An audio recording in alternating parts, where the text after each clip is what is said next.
My name is Akhilesh Kumar Yadav. I am your biology mentor. Today I will discuss the most important chapter according to your board examination as well as your NEET examination also. So let's begin from class 11th, chapter number 8, the cell. सबसे पहले हम लोग overview जानेंगे. यहाँ पे मैं chapter का नाम लिख दे रहा हूँ, सेल. इसका पूरा नाम है fundamental life of fundamental life. इस चैप्टर के बारे में सबसे पहले थोड़ा सा ओवरव्यू जानेंगे. आपको 2 मिनट में बताऊंगा कि सेल के बारे में सबसे पहले एक साइंटिस्ट हैं जिसका नाम है रॉबर्ट हुक. उन्होंने 1665 में एक कॉर्क पीस देखा जिसका नाम रखा सेलुला. ये बात है 1665 की. और उन्होंने माइक्रोस्कोप से देखा. और आपको एक चीज़ और बताएं कि अगर हम लोग सेल की स्टडी करते हैं तो उसको बोलते हैं साइटोलॉजी. तो यहाँ पे क्वेश्चन और बनता है कि फादर ऑफ साइटोलॉजी कौन है? Robert Hooke. ठीक है. जस्ट इसके बाद एक साइंटिस्ट आते हैं जिसका नाम है लीवेनहॉक. उन्होंने क्या किया है, लाइफ सेल के बारे में देखा है और माइक्रो ऑर्गेनिज्म को देखा है और सेल्फ मेड माइक्रोस्कोप से उनको ऑब्जर्व किया है. इसीलिए इनको हम लोग फादर ऑफ माइक्रोबायोलॉजी या फादर ऑफ माइक्रोस्कोपी के नाम से भी जानते हैं. तो सबसे पहले यहाँ पे मैं कुछ चीज़ें लिख दे रहा हूँ. स्टडी ऑफ सेल को बोलेंगे हम लोग साइटोलॉजी.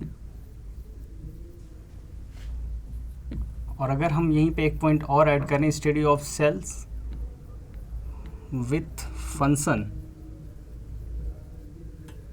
तो इसका नाम होगा सेल बायोलॉजी.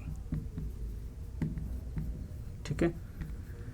अब सबसे पहले सेल के बारे में एक साइंटिस्ट हैं जिसका नाम है रॉबर्ट हुक. तो मैं यहाँ पे बता रहा हूँ कि फर्स्ट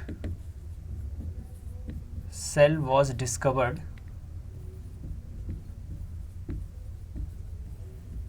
बाय, यहाँ पे मैं दूसरे मार्कर का यूज कर रहा हूँ, रॉबर्ट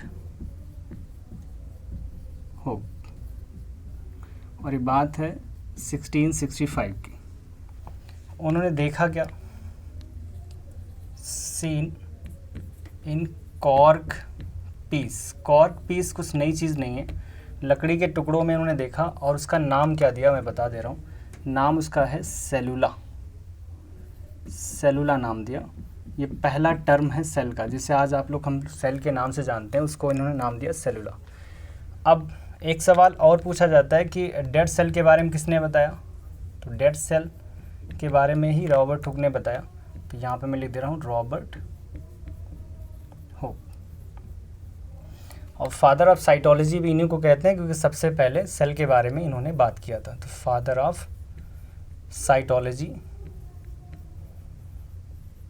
कौन होगा? Robert Hooke. तो ढेर सारे क्वेश्चन आपके एक समरी से आपको मिल जाएगा.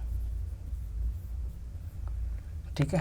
अगर कोई पूछे स्ट्रक्चर था कैसा जो सबसे पहले देखा था उन्होंने, तो स्ट्रक्चर जो था वो हनी कॉम लाइक था. तो मैं यहाँ पे लिख दे रहा हूँ Honey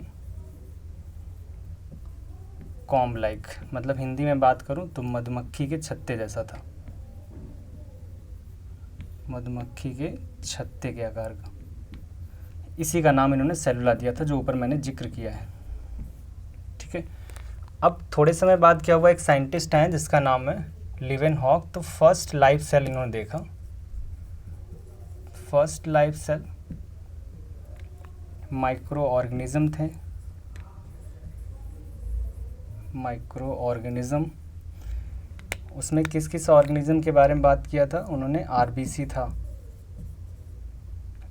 sperm cell and bacteria के बारे में. ये सारे के सारे माइक्रो ऑर्गेनिज्म हैं. माइक्रो ऑर्गेनिज्म उन्हें कहते हैं जो हमारे नेकेड आइज से दिखाई ना दें. और उन्होंने क्या किया, सेल्फ मेड माइक्रोस्कोप से देखा. Self made microscope. तब यहाँ से क्वेश्चन बनता है कि फादर ऑफ माइक्रोबायोलॉजी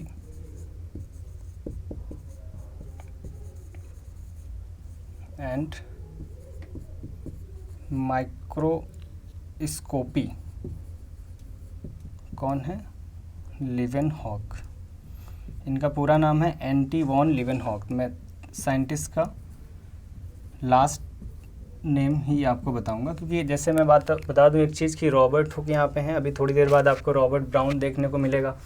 फिर रॉबर्ट पीरे देखने को मिलेगा। तो साइंटिस्ट का हमेशा आप लोग लास्ट नाम याद करेंगे, ठीक है, पहला नाम वैसे भी आपको याद नहीं करना है। तो इतनी चीज़ें हो गई आपके ओवरव्यू सेल के बारे में। अब यहाँ पे एक क्वेश्चन आता है कि अगर हम लोग सेल को देखना चाहें तो कौन सा चीज़ यूज़ करते हैं। तो हम यहाँ पे एक टॉपिक डाल रहे हैं कि microscope in cell biology. Cell biology में कौन सा माइक्रोस्कोप यूज होता है। अब आप देखिए, सेल बायोलॉजी में दो टाइप के माइक्रोस्कोप यूज होंगे। एक ऐसा माइक्रोस्कोप जो डेड सेल को देखने के लिए यूज़ किया जाए, और एक ऐसा माइक्रोस्कोप जो लाइव सेल को देखने के लिए यूज़ किया जाए। तो दोनों चीज़ के बारे में यहाँ जिक्र कर दे रहा हूँ। सबसे पहला है इलेक्ट्रॉन माइक्रोस्कोप,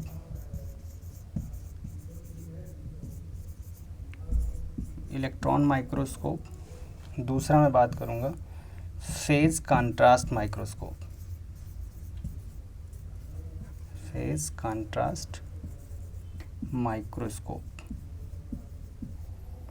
बेसिक सी जानकारी इसमें देंगे बस छोटा सा कि इलेक्ट्रॉन माइक्रोस्कोप में हम लोग डेड थिंग्स के बारे में स्टडी करते हैं, जैसे आपका हो गया सेल वॉल। और फेज कंट्रास्ट माइक्रोस्कोप में हम लोग लाइव थिंग्स के बारे में, जैसे हमारा हो गया जितने भी सेल ऑर्गेनल हैं उनके बारे में हम लोग जिक्र करेंगे, ठीक है। तो ये हमारा एक टॉपिक था हमारा माइक्रोस्कोप इन बायोलॉजी। अब एक टॉपिक यहाँ से छोटा सा ले रहे हैं कि ओवरव्यू ऑफ सेल। अगर हम लोग सेल के बारे में थोड़ा सा अगर देखें तो सेल में क्या क्या चीज़ें दिखाई देती हैं। तो एक सेल होने के लिए सबसे पहला एक आउटर कवरिंग होना चाहिए, आउटर कवरिंग। दूसरा उसके अंदर ऑर्गेनल्स होने चाहिए। और तीसरी बात उसके अंदर क्या होना चाहिए, स्टोरेज बॉडी होनी चाहिए। इसके अलावा सेल में आपको कोई भी चीज़ नहीं पढ़नी होती है। चैप्टर्स यहीं पे फिनिश हो जाएगा। और नीट में कम से कम मैं यहाँ पे लिख दे रहा हूँ 3 से 4 क्वेश्चन, इवन कभी कभी 4 से 5 क्वेश्चन भी आपके पूछे जाते हैं नीट में। तो यानी कि हमारा स्कोरिंग, सबसे स्कोरिंग हमारा चैप्टर है। यानी कि आप समझ लीजिए कि 12 to 16 मार्क्स जो हैं वो नीट में आपको यहीं से मिल जाते हैं, ठीक है। तो आउटर कवरिंग की जो बात करें उसमें हम लोग सेल एंड सेल मेम्ब्रेन के बारे में बात करते हैं, cell wall and cell membrane के बारे में। और ऑर्गेनल्स में जैसे हम लोग दो चीज़ों के बारे में बात करते हैं, एक आपका सेल मेम्ब्रेन बाउंड ऑर्गेनल, मतलब ऐसा ऑर्गेनल्स जिसके पास क्या हो, मेम्ब्रेन हो, और एक ऐसा सेल ऑर्गेनल जिसके पास सेल मेम्ब्रेन बाउंड ऑर्गेनल ना हो, ठीक है।